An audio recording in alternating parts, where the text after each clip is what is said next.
जिस दिन अगर मैं दिमाग ख़राब हो गया निकला और जो वहाँ पे हो रहा है इनके ताल्लुक़ से वो अगर बताया, तो जब आपको इसकी इत्तला मिली और आपको नवाफिल ने जब ये इत्तला दी कि हनीफ जो है कोई डीलिंग कर रहा है, और जब हनीफ बार बार नवाफिल को फ़ोन कर रहा है, तो आपके पास रिकॉर्ड मौजूद है। आपने अभी तक कोई कानूनी कार्रवाई क्यों नहीं? क्रिमिनल केस फाइल हो जाना चाहिए था। देखिए यहाँ पे उबैदुल्लाह शरीफ, रियाज खान और सीईओ तीनों के खिलाफ कंप्लेंट था। मैं तो तैयार हूँ सीआईडी सीबीआई की इंक्वायरी के लिए। रियाज खान साहब से भी पूछ लीजिएगा, वो भी तैयार हैं। और तो शाफी सादी मेहरबानी होगी उनकी अगर ये केस हो सीबीआई को, उनकी ही हुकूमत है अब। इससे पहले जो थे यूसुफ साहब, वो कह रहे थे कि यूसुफ साहब जब थे और रहमान खान साहब थे, मैं 24 घंटे वहीं रहता था। क्यों पाबंदी है क्या मुझे? मट के लोग वहाँ जो है वक्फ की जायदाद की हिफाजत कर रहे हैं, ये बीजेपी की ज़बान बोल रहे हैं कि वहाँ कम्युनल क्लैश हो जाएंगे। अगर ऐसे ही करते रहेंगे तो सारे वक्फ की जायदाद आपकी चले जाएगी। कोई भी हुकूमत हो, बीजेपी की हो या कांग्रेस की हो, जेडीएस की, जो वक्फ जो है एक इंडिपेंडेंट इदारा है, ऑटोनोमस बॉडी है, उसकी कारकर्दगी में जो है कोई भी हुकूमत जो है मदाखिलत नहीं कर सकती। और मेरे इंटरव्यू आने के बाद एक ही दिन में उन्होंने कहा कि हज़ारों एप्लीकेशंस या पिटीशंस, कंप्लेंट्स मेरे खिलाफ आए हैं। जो भी कंप्लेंट्स आए हैं उसको जो है या तो सीबीआई, सीआईडी या लोकायुक्ता को वो रेफ़र करे। बेंगलुरु के वर्तूर जामा मस्जिद की 10 एकड़ ज़मीन को गैर कानूनी तौर पर बेचने या उसमें धांधली करने के ताल्लुक से कांग्रेस लीडर उबैदुल्लाह शरीफ ने कई सवालात उठाए थे। इस ताल्लुक से वक्फ बोर्ड के चेयरमैन पर ये इल्ज़ामात थे। वक्फ बोर्ड के चेयरमैन मौलाना शाफी सादी ने भी अपने इंटरव्यू में कई सारे बातें बताई। ये तमाम चीज़ें हमने आपके सामने रखी थी। अब हम मज़ीद इस ताल्लुक से वक्फ बोर्ड के चेयरमैन के जो जवाबात थे उस ताल्लुक से उबैदुल्लाह शरीफ साहब के पास आए हैं। उनसे पूछेंगे कि क्या उनके वो जवाबात से मुत्तफ़िक हैं या मंजूर हैं या सेटिस्फेक्शन है उन्हें, या फिर वो और भी इस ताल्लुक से बात करना चाहते हैं। ताकि वफ़ की जायदाद को बचाना हमारा मकसद है, किसी के लड़ाई झगड़ा से इसका कोई ताल्लुक नहीं। लेकिन वफ़ की जायदाद में बहुत सारे घोटाले हो रहे हैं। इस ताल्लुक से तमाम लोगों को आवाज़ उठाने की ज़रूरत है। इस ताल्लुक से एक इन्फॉर्मेटिव ये इंटरव्यू है। हम उबैदुल्लाह शरीफ साहब से बात करेंगे कि क्या दस्तावेज़ात हैं, किस तरह से मामला चल रहा है। ऐसा बताएं, आपने भी शाफी सादी साहब का इंटरव्यू देखा है, जिस तरह से आपके सवालों का जवाब उन्होंने दिया है, क्या कहेंगे आप? ठीक है, पहले तो मैं ये वाज़े कर दूं कि मैंने अपनी तरफ से कोई इल्ज़ामात शाफी सादी पे या वक्फ बोर्ड पे नहीं लगाए हैं। जो खतूत हमें मिले थे, हनीफ एडवोकेट ने लिखे थे, उसकी बुनियाद पर और कुछ और डॉक्यूमेंट्स थे उस जो वक्फ बोर्ड में जिसके ऊपर तबादला ख्याल हुआ है, उन डॉक्यूमेंट्स को लेकर हमने कुछ सवालात उठाए थे। मैं शाहिद खाजी और जी सलाम का बहुत शुक्रगुज़ार हूँ कि मेरे उस इंटरव्यू के बाद आपने मेरे अज़ीज़ दोस्त मौलाना Shafi Saadi, chairman Karnataka state board of वक्फ का बहुत तवील इंटरव्यू लिया। मैं उनका भी शुक्रगुज़ार हूँ। उन्होंने काफ़ी तारीफ़ भी की मेरी। और मेरे इंटरव्यू आने के बाद एक ही दिन में उन्होंने कहा कि हज़ारों एप्लीकेशंस या पिटीशंस, कंप्लेंट्स मेरे ख़िलाफ़ आए हैं।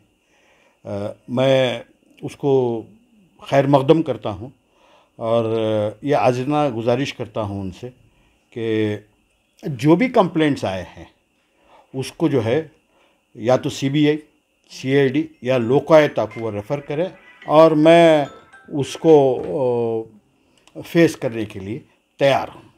और उन्होंने एक बात और भी कही कि मैंने 5 एकड़ ज़मीन लीज़ पर मांगी थी दोडुगुंती की, और मैंने उनको रियाज खान साहब के रूबरू जो है उनको धमकी दी या डराया भी था। तो अगर वो मैंने जो ज़मीन लीज़ पे मांगी थी उसका ख़त होगा वो दिखा दे मुझे, या जो है जैसे भी जो भी अप्रूवल आता है वो आजकल बोर्ड में लाते हैं, अगर वो बोर्ड में लाकर उसके ऊपर कोई डिस्कशन हुआ है तो वो दिखा दे मुझे, मैं जो है उनकी बात को मान लूँगा। और ये बात अगर रियाज अहमद ख़ान कह दे कि मैंने वो जगह जो है लीज़ को मांगी थी और उनको जो है धमकाया है, तो मैं कोई भी किस्म की सज़ा भुगतने के लिए तैयार हूँ। अच्छा, ये बताएं, जो वर्तूर की ज़मीन 10 एकड़ का जो मामला चल रहा है, उस मामले में उन्होंने कहा कि एडवोकेट हनीफ पर उनको शक था, इसीलिए उन्होंने नवाफिल को भेजा। उसके बाद उन्होंने, जब उनको यकीन हुआ कि हनीफ जो हैं सामने अपोजिशन के साथ मिले हुए हैं, तभी उन्होंने विड्रॉ करने के लिए उनको लेटर लिखाया है। सीईओ की तरफ से, आप क्या कहेंगे? देखिए, आपका इंटरव्यू जो है, हमारे पास कोई ये पुख्ता सबूत नहीं था कि नवाफिल जो है वो हनीफ से जाकर मिला था और उनसे बहस की, इस ताल्लुक़ से बात की, इसका कोई सबूत था नहीं। लेकिन आपके इंटरव्यू से हमें ये बात ज़ाहिर हो गई। और शाफ़ी सादी साहब जो है मौलाना, जो बहुत बड़े मौलाना हैं, उन्होंने इस बात का एतराफ़ किया है कि इन्होंने ख़ुद इनको, क्योंकि मामला बहुत संगीन था, तो इन्होंने ख़तर फ़ोन करके उनको बुला के जो कहा कि तुम जाके हनीफ से बात करो और उसको मालूम करो। ये एक स्टिंग ऑपरेशन यानी के तौर से ये कहना चाह रहे हैं कि मैंने एक स्टिंग ऑपरेशन किया हनीफ के ख़िलाफ़, उसको भेजकर। तो मैं समझता हूँ क्या वक्फ बोर्ड इतना कमज़ोर है कि आज इनको जो है बाहर के लोगों की मदद लेने की ज़रूरत पड़ रही है। इनके पास 2 एडवोकेट हैं। एक एडवोकेट जो है मौजूदा मेंबर, बार काउंसिल के मेंबर हैं आसिफ साहब, दूसरे जो है बहुत सीनियर एडवोकेट हैं रियाज अहमद खान साहब। इनकी मदद क्यों नहीं ली? अगर आपको ये इत्तला मिली, किसी ने आपको ये इत्तला दी कि हनीफ जो है उन अपोजिशन पार्टियों से मिला हुआ है और कई केस हार चुका है, तो आप किस बात का इंतज़ार कर रहे थे? जब आपको इसकी इत्तला मिली और आपको नवाफिल ने जब ये इत्तला दी कि हनीफ जो है कोई डीलिंग कर रहा है, और जब हनीफ बार बार नवाफिल को फ़ोन कर रहा है, तो आपके पास रिकॉर्ड मौजूद है। आपने अभी तक कोई कानूनी कार्रवाई क्यों नहीं?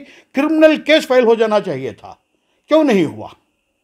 क्यों खामोश है? वो इसलिए कि हनीफ जो है आपके मदरसे का तालिब इल्म है और उनके वालिद आपको जानते हैं, उनके आपके गोद में, उनके वालिद के गोद में आप बैठ के बड़े हुए हैं। आपके उनके इंटरव्यू से मालूम हो रहा था मुझे। किस बात का इंतज़ार था? आज भी देर नहीं हुई है। आज भी इनको चाहिए कि ये जो है फ़ौरन एक क्रिमिनल केस फाइल करे, एक एफआईआर लॉन्च करे हनीफ के ऊपर कि मैंने भेजा था इनको नवाफिल को।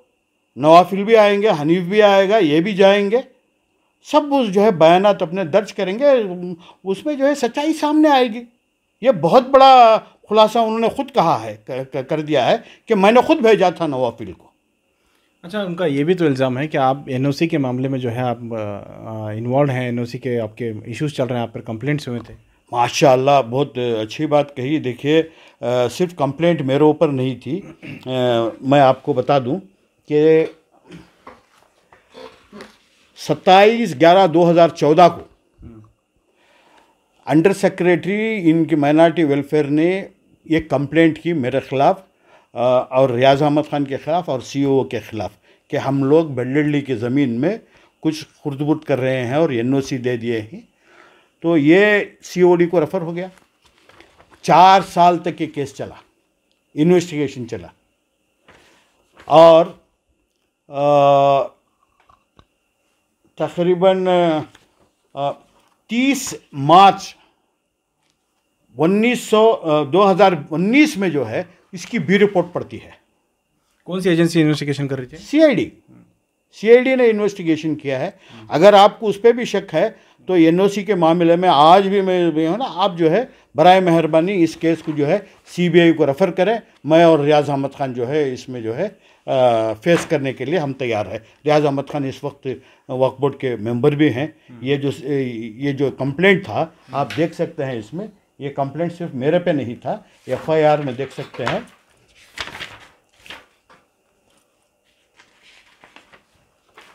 देखिए यहाँ पे उबैदुल्लाह शरीफ, रियाज खान और सीईओ तीनों के खिलाफ कंप्लेंट था।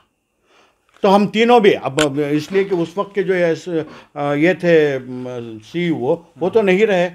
मैं तो तैयार हूँ सीबीआई की इंक्वायरी के लिए। रियाज खान साहब से भी पूछ लीजिएगा, और वो भी तैयार हैं। और तो शाफ़ी सादी मेहरबानी होगी उनकी अगर ये केस वो सीबीआई को, उनकी ही हुकूमत है, अब बीजेपी की हुकूमत है, इलेक्शन से पहले जो है ये केस सीबीआई को रेफ़र करवाए। अच्छा, ये बताइए, अभी जो आपने लीज़ के मामले में एक सवाल उठाया है कि इतने ज़्यादा लीज़ केरला वालों को दे रहे हैं, जबकि इसमें ज़्यादा केरला के एक ही प्रपोजल है उनका कहना है 7 में से, और दूसरा अभी लीज़ किसी को दिया ही नहीं गया है, तो इतना हंगामा क्यों? सही बात है, लीज़ नहीं दिया है, लेकिन लीज़ के प्रपोजल कोई लेटर देता है अब लीज़ के लिए, तो क्या उसको वक्फ बोर्ड में मीटिंग में डिस्कशन के लिए ले आते हैं आप, जबकि आपने कोई कालफरी नहीं किया है। न्यू लीज रूल 2014 के तहत जो है आप पेपर पब्लिकेशन देना चाहिए आपको, वो कुछ भी नहीं हुआ तो आप क्यों ला रहे हैं? रिजेक्ट कर दीजिए उसको। क्यों रिजेक्ट नहीं किया? क्यों बोर्ड खुलाए? और एक ही केरला की कह रहे हैं, एक हो या दो हो या तीन हो, उन लोगों को, केरला वालों को कैसे मालूम कि फलां जगह जो है खाली है, यहाँ लीज के लिए पूछ सकते हैं? कैसे इत्तला मिली उनको? ये भी एक बहुत बड़ा सवाल है। इन सारी चीज ये भी कह रहा था कि नवाफिल को वो खुद कहे कि जो है एक ज़मीन दिला रहे हैं ताकि वक्फ की प्रॉपर्टी डेवलप हो सके। तो उन्होंने ये भी कहा है कि क्या केरला के मुसलमान मुसलमान नहीं हैं? तो क्या इनकी नज़र में कर्नाटक के मुसलमान या नाकाबिल हैं, नाअहल हैं, कुछ कर नहीं सकते? कर्नाटक में यहाँ के मुसलमानों ने 4 मेडिकल कॉलेज और कई इंजीनियरिंग कॉलेज चला रहे हैं। आप एक बार पेपर में एडवर्टाइजमेंट तो दीजिए, बिट तो बुलाइए। प्रोसीजर क्या है सर, लीज़ का प्रोसीजर क्या है बताइए आप? देखिए, लीज़ का प्रोसीजर यही होता है कि अगर कोई जगह लीज़ पे देना चाहते, ये बात सही है कि लीज़ पे देना चाहिए, डेवलपमेंट होना चाहिए। उस इदारे का जो इदारे वाले होते हैं वो इनको ख़त लिखते हैं कि भाई हमारी जगह है, इसको लीज़ पे देना चाहिए।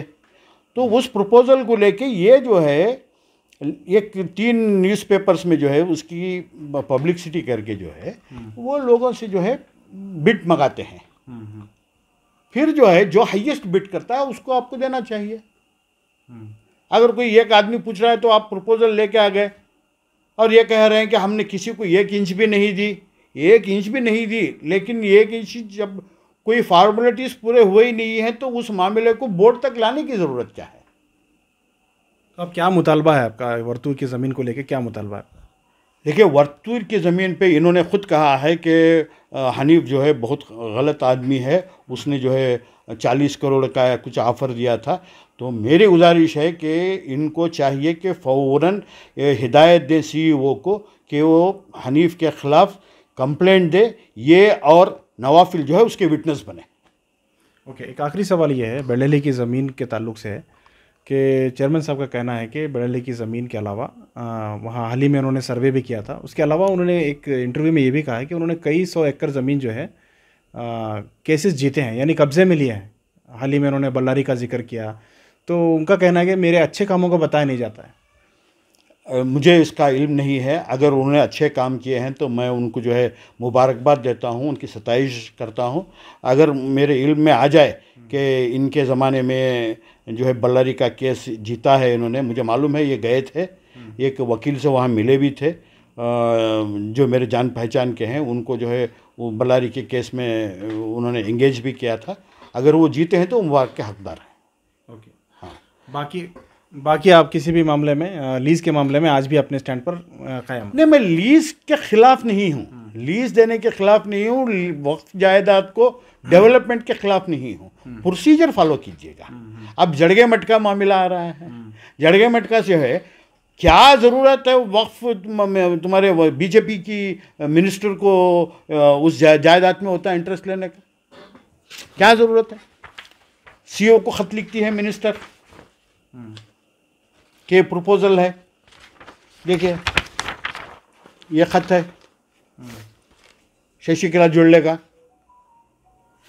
उसके ख़त के ऊपर और स्वामी जी का जो रिप्रेजेंटेशन है उसके ऊपर जो है ये ख़त मैडम जोड़ले जो है 24 फरवरी 2023 को लिखती हैं। और जड़गे मठ का जो स्वामी जी हैं उन्होंने मिनिस्टर को लिखा है कितने तारीख को, 23/2 को उन्होंने लिखा है। एक ही दिन में इनको पहुंच गया मिनिस्टर को, उसी दिन इन्होंने ख़त लिख दिया सीईओ को। और 4 मार्च की मीटिंग में वो सब्जेक्ट भी आ गया, उसके ऊपर बहस भी हो गई और इन्होंने कहा कि इसके लीज रूल फॉलो करना है और एक प्रपोजल जो है बनाकर सीईओ साहब जो है 13 मार्च को जो है सेक्रेटरी को ये भेज भी देते हैं। और मेरे इत्तला के बगैर वहाँ से सेक्रेटरी से फाइल वापस भी आ गया है अब। लेकिन इसका जवाब उन्होंने दिया था कि वहाँ पे जो है वफ़ की प्रॉपर्टी वो मंदिर वाले ही संभाल रहे हैं और वहाँ काफ़ी अच्छा कम्युनल हारमोनी बनाए रखे हैं, तो उनको देने में कोई हर्ज नहीं। लोकल लोगों का मुतालबा है वहाँ के कि उनको दिया। अगर लोकल लोगों ने क्या इनको ज़बानी कहा या लिख के दिए हैं? अगर लिख के दिए हैं लोकल लोग तो दिखाएं। ये मठ के लोग वहाँ जो है वक्फ की जायदाद की हिफाजत कर रहे हैं, ये बीजेपी की ज़बान बोल रहे हैं। कौन सी जगह है बताइए, वहाँ हालात क्या है हमें मालूम है। स्वामी जी ऑलरेडी वो जगह जो है इंट्रोच कर चुके हैं, उनके खिलाफ एनक्रोचमेंट का तुम कार्रवाई करने के बजाय जो उनको लीज देने की कोशिश कर रहे हैं कि वहाँ कम्युनल क्लैश हो जाएंगे। अगर ऐसे ही करते रहेंगे तो सारे वक्फ की जायदाद आपकी चले जाएगी। अगर हम कोई जगह जो स्वामी जी की जो है दबा लेके बैठे हो तो वो हमें कोई लीज को दे देंगे क्या? ये तरीका नहीं है ना। क्या करना चाहिए? उन्हें एनक्रोचमेंट वहाँ से निकालना चाहिए पहले। और ये बात वहाँ कब्रिस्तान है नहीं है वो भी मैंने सीओ को खत लिखा है, वहाँ कब्रिस्तान उस जगह में है या नहीं है वो भी मालूम करना है। क्योंकि ये 102 वक्त वहाँ गए हैं। ये तो मार्च में आया है, ये मार्च में आने के पहले गए थे या मार्च के बाद गए हैं, मुझे नहीं मालूम उसका। इसी महीने में हुआ है पूरा, 2 मरतबे जाकर आया हूँ बोल के कह रहे हैं। क्या शक है आपको इसमें भी कोई सौदेबाजी? मुझे उनके सौदेबाजी का नहीं, ये जो है बीजेपी का इंटरफेरेंस है औकाफी जायदादों में, इसको बर्दाश्त नहीं करना चाहिए। कोई भी हुकूमत हो, बीजेपी की हो या कांग्रेस की हो, जेडीएस की, जो वक्फ जो है एक इंडिपेंडेंट इदारा है, ऑटोनोमस बॉडी है, उसकी कारकर्दगी में जो है कोई भी हुकूमत जो है मदाखिलत नहीं कर सकती। सीओ जो है ये सब्जेक्ट वक्फ बोर्ड में वक्फ बोर्ड के मेंबरों के सामने लाने से पहले जो है उनको ये देखना था कि लीज रूल फॉलो हुए हैं या नहीं हुए। अगर फॉलो नहीं हुए तो उनको लिख देना चाहिए था कि भाई लीज रूल फॉलो करने के बाद अब हम जब कॉल करेंगे तब आप अप्लाई कीजिएगा। क्यों नहीं किया इन्होंने? वक्फ बोर्ड के मेंबरों का वक्त ज़ाया कर रहे हैं क्या वक्फ बोर्ड में लगकर? तो आप लेकिन एक बात उबैदुल्लाह शरीफ साहब के वक्फ बोर्ड के मेंबरों की तरफ से ऑब्जेक्शन नहीं आ रहा है, कोई स्टेटमेंट नहीं आ रहा है इस ताल्लुक से, सब खामोश हैं। आपकी तरफ से आवाज़ आ रही है? नहीं, मेरे तरफ से नहीं। देखिए, जहाँ तक मुझे मालूम है 3 जो इलेक्टेड रिप्रेजेंटेटिव्स हैं, एक एमपी हैं, 2 एमएलएस हैं, ये तीनों जो है ज़्यादातर मीटिंग्स में नहीं आ रहे हैं, समझे ना। ये 3 जो है इलेक्टेड हैं, एक इलेक्टेड अनवर हैं, 4 ही हैं, बाकी पूरे बीजेपी के नॉमिनेटेड हैं। तुम्हारे चेयरमैन बीजेपी के नॉमिनेटेड, याकूब बीजेपी के नॉमिनेटेड, रियाज खान को भी जो है बीजेपी ने ही इनको इलेक्ट्रिक उसमें लेके आया। हाँ, एक मेंबर और हैं आसिफ, वो इलेक्टेड है। आप आसिफ साहब से पूछिए क्या वो इसके हक में है। जहाँ तक मुझे मालूम है कई मीटिंगों में आसिफ अली और रियाज खान ने इन लीजों के ताल्लुक से अपने ऑब्जेक्शन दर्ज कराए हैं, तो उसलिए नहीं हो रहे हैं। और हमारा खत जाने के बाद ये अलर्ट हो गए हैं, अब ये कह रहे हैं कि हम 1 इंच नहीं देंगे। लेकिन अच्छा ही हुआ इस हिसाब से। देखिए, ये हम जो भी कह रहे हैं कर रहे हैं, ये वक्फ की भलाई के लिए कह रहे हैं, ना कि मेरी कोई ज़ाती दुश्मनी नहीं है हमारे सादी मौलाना से। जब उनको चेयरमैन बनाने की बात चल रही थी तब जो है आप रियाज खान से ही पूछे, हमने कहा कि कुछ भी हो भाई, किसी को तो चेयरमैन बनाओ। मैं इनके चेयरमैन रहने से मुझे कोई एतराज़ नहीं है। इनके जो है केरल लोगों को लाके यहाँ की जायदाद डेवलप करने के भी खिलाफ नहीं हूँ। ये बात सही कह रहे थे कि केरल में जो है तुमकुर में अगर एजुकेशनल हब बन जाएगा तो क्या सिर्फ वहाँ के तुमकुर के बच्चे आएंगे? बहुत अच्छी बात है, बहुत अच्छी बात है कि डेवलप कीजिए। ये वक्त की जायदाद थी कि वो बता मल्टी मिलियनर मल्टी बिलियनर आदमी है, जगह खरीद के भी बन सकता है हमारा नवाफिल इनका साथी। क्यों वक्त की जायदाद में ही क्यों भाई? और नवाफिल को कब मालूम हुआ कि ये सब जगहें अवेलेबल हैं? इनके चेयरमैन बनने के बाद। ये सबको कॉन्फिडेंस मिलेगा। अगर ये कोई भलाई का काम करना चाहते हैं, सिर्फ वक्फ बोर्ड के मेंबर्स नहीं हैं, वक्फ बोर्ड को चाहिए कि वक्फ बोर्ड के मेंबरों को भी चाहिए कि सारी कौम वक्फ बोर्ड की तरफ देख रही है। ये पहली बार चेयरमैन नहीं है, इससे पहले कई चेयरमैन आए, कई हैं और कई अल्लाह को प्यारे भी हो गए हैं। इससे पहले जो थे यूसुफ साहब, वो कह रहे थे कि यूसुफ साहब जब थे और रहमान खान साहब थे, मैं 24 घंटे वहीं रहता था। क्यों पाबंदी है क्या मुझे? मैं 24 घंटे नहीं बैठा करता, जब भी फुर्सत मिलती मैं 2 इदारों का वहाँ सदर था तो उस वक्त जाता था मैं। अब नहीं जा रहा हूँ तो मुझे कोई जिम्मेदारी नहीं है, नहीं जाता मैं। परसों गया था मैं, काम था तो गया मैं। अगर इनकी ख्वाहिश है तो मैं रोज़ जाके इनको भी हाजिरी दे के आने के लिए तैयार हूँ। हमारे शाफी सादी को, शाफी सादी मेरा कोई दुश्मन नहीं है और ना कोई उनसे मेरी ज़ाती यह है। अगर उन्होंने कोई अच्छा काम किया है वो बताएं मुझे, मैं उनकी तारीफ भी करूँगा, उनकी शालपोशी करूँगा। अभी तक आपकी नज़र में नहीं है अच्छा काम? नहीं, बिल्कुल नहीं, मुझे नहीं मालूम, मैं लाइल्म हूँ, शायद किसी ने बताया नहीं। और वो कह रहे थे कि भाई उनका लॉ डिपार्टमेंट जो है या वो कुछ अफसर जो है वो कई चीज़ें मुझे फराहम कर रहे हैं। ये गलतफहमी है। इनके बहुत जो करीब हैं, इनके जो बहुत करीब राइट हैंड है वही दे रही है सब मुझे, इनको मालूम ही नहीं है। जो इनके 24 घंटे इनके साथ घूमते फिरते हैं वो मुझे नहीं दे रहे हैं, किसी और को दे रहे हैं, और वहां से मुझे आ रहा है। क्योंकि इनके जिनको ये बहुत चाहते हैं उनके चाहने वाले दूसरे भी हैं। आपके भी चाहने वाले हैं? नहीं, चाहने में फ़र्क है। इनके देखिए, मैं किसी पे कोई पर्सनल चीज़ पे ये नहीं करना चाहता। उन्होंने मेरे ताल्लुक़ से काफ़ी डैमेज करने की कोशिश की, कोई बात नहीं, मैंने कुछ कहा है तो उनको भी हक़ बनता है। डेमोक्रेसी में उतना तो समझ लेना चाहिए हमें भी। ठीक है, वो जो बोलना है बोलिए। मैं जिस दिन अगर मैं दिमाग ख़राब हो गया निकला और जो वहाँ पे हो रहा है इनके ताल्लुक़ से वो अगर बताया तो बहुत मुश्किल होगा। 2 दिन में रमज़ान शुरू होने वाला है। मैं आपसे भी गुजारिश करता हूँ कि रमज़ान में जो है जो भी ख़त व खिताबात करना है वो मैं करूँगा, लेकिन यहाँ कोई बयानबाजी नहीं करूँगा वक्फ बोर्ड या वक्फ बोर्ड के चेयरमैन के ताल्लुक़ से या किसी भी के भी ताल्लुक़ से। लेकिन वक्फ की प्रॉपर्टी को बचाने के लिए रमज़ान में भी करेंगे तो सवाब भी मिलेगा आपको। बचाने वाला काम करना चाहिए। देखिए, अगर कोई भी चीज़ 23 तारीख की मीटिंग होने वाली है, दोबारा मीटिंग है, बार बार मीटिंगें हो रही हैं, अच्छी बात है, बहुत कारगर।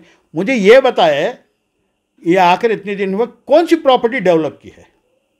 क्यों डबल रोड की ज़ियाउल्लाह शरीफ साहब के साथ तो डेवलप क्यों नहीं हुई? अभी तक क्यों नहीं हुई? काम शुरू हुआ है, कुछ लोगों ने ऑब्जेक्शन किया था।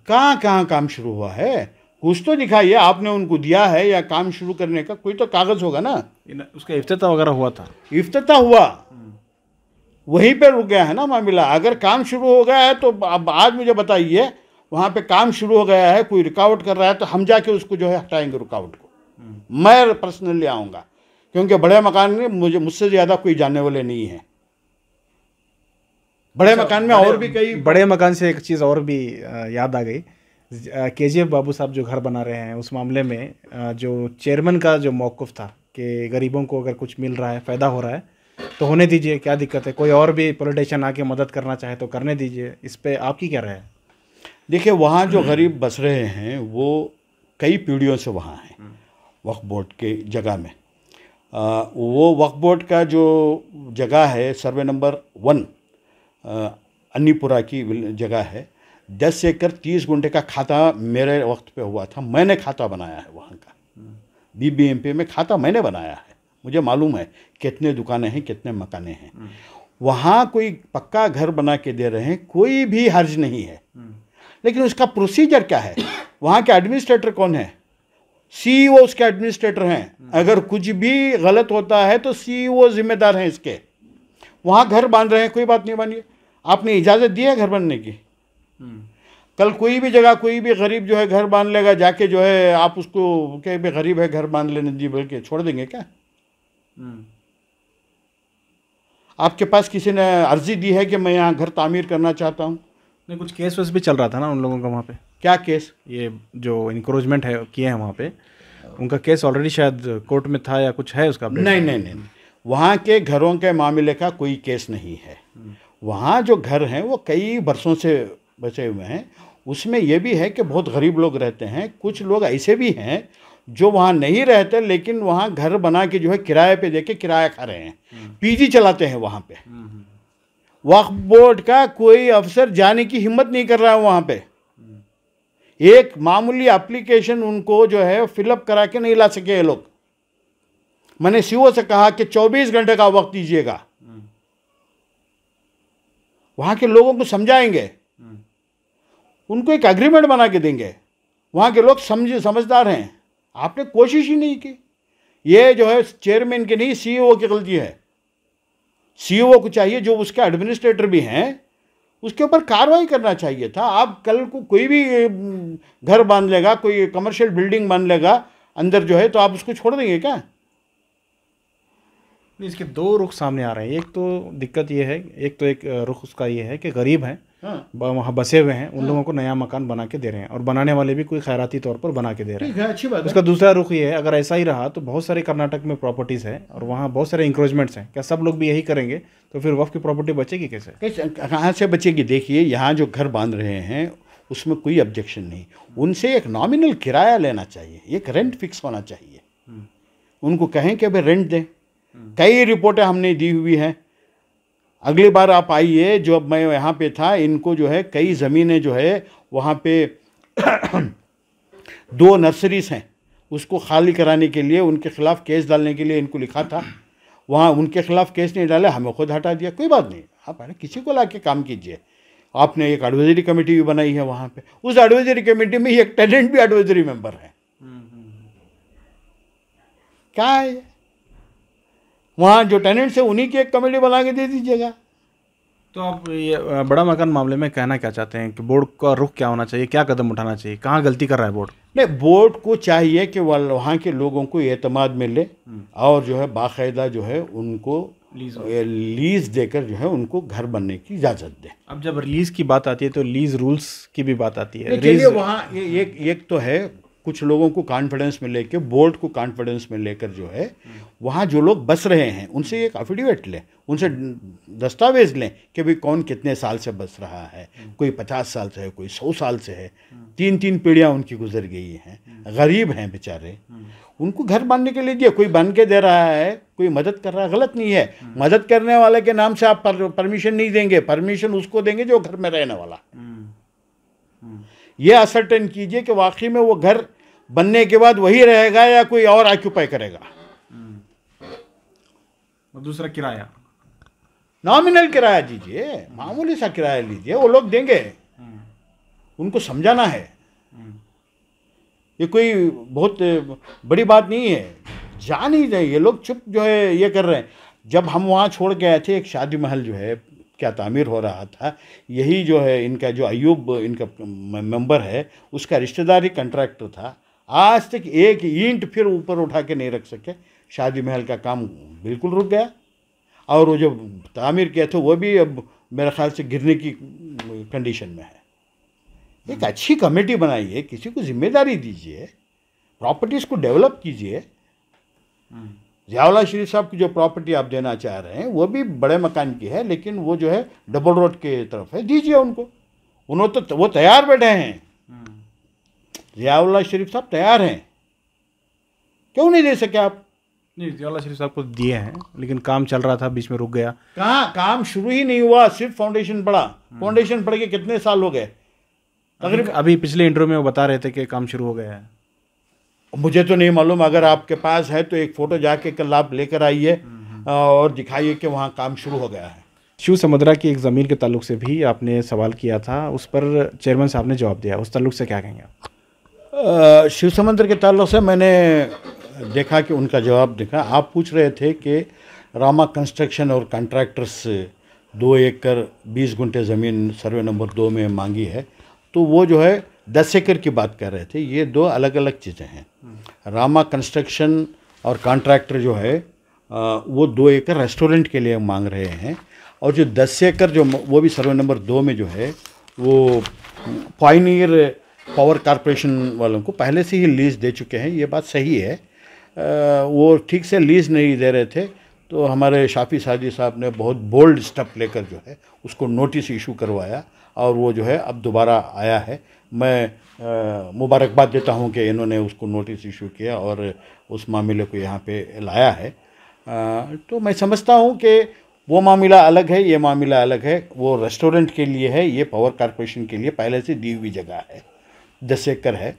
तो मैं समझता हूँ उसे अगर लीज़ देना भी है तो उसमें भी जो है दोनों मामलात में ये जो है लीज़ रूल फॉलो करेंगे और उसके मुताबिक ही देंगे, क्योंकि वो बार बार जो है अल्लाह रसूल का वास्ता दे रहे थे और कह रहे थे कि करप्शन फ्री वक्फ बोर्ड करना चाहते हैं। करप्शन फ्री करना है, बड़ी हमें खुशी की बात है, लेकिन